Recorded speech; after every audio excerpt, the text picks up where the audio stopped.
Hali gani mwanafamilia, na natumai ubuheri wa afya tele kabisa.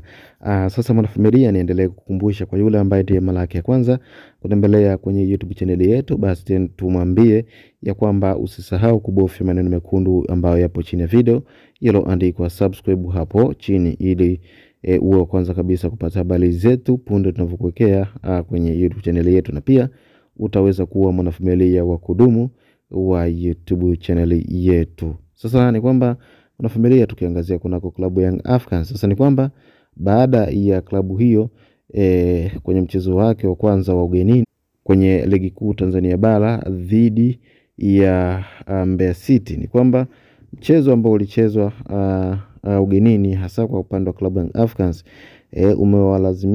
umelazimisha kutokea suluhu baina timu zote mbili, kati ya Mbeya City na Young Africans. Sasa ni kwamba klabu hiyo imeonekana kusuasua hasa katika performance yake kwenye mechi za hivi karibuni.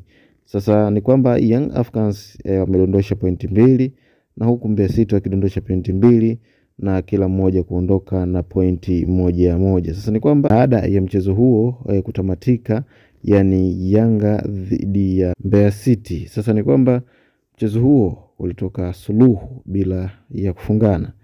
Sasa ni kwamba baada mchezo huo kutamatika, mashabiki waliweza kusogea kunako eneo la benchi la ufundi la klabu Young Africans na kuanza kuwazomea, huku wakilitaja jina la kocha wa Young Africans wa sasa hivi na wakihitaji kocha huyo aweze kuondoka. Huenda ujumbe huu ambao ulionekana pale kwenye dimba baada mchezo huo kutamatika, huenda ukafanya uongozi wa Young Africans kuchukua maamuzi magumu juu ya muendelezo wa kikosi hicho, na kuhofia kwamba klabu ikapoteza mwelekeo kwa makosa kama hayo ambayo yanaonekana kutokea.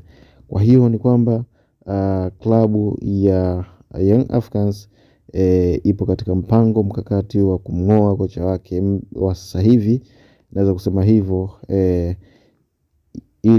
ili kumpisha kocha mwingine ambaye anasadikika kuja kujiunga na kikosi cha Young Africans. Na pia ni kwamba uongozi wa Young Africans umeshamalizana mazungumzo na kocha ambaye anahusishwa na kuweza kuinoa au kuifundisha klabu ya Young Africans. Kwa hiyo mwanafamilia, niseme ya kwamba niendelee kukukumbusha kwa yule ambaye ni mara yake ya kwanza kabisa kutembelea kwenye YouTube channel yetu, sisi tukwambie ya kwamba usisahau kusubscribe maneno mekundu yanayoandikwa kusubscribe hapo chini ya video, ili uwe kwanza kabisa kupata habari zetu punde tunavyokuwekea kwenye YouTube channel yetu. Na pia endapo ukituwekea maoni yako hapo chini kwenye uwanja wa comment, utakuwa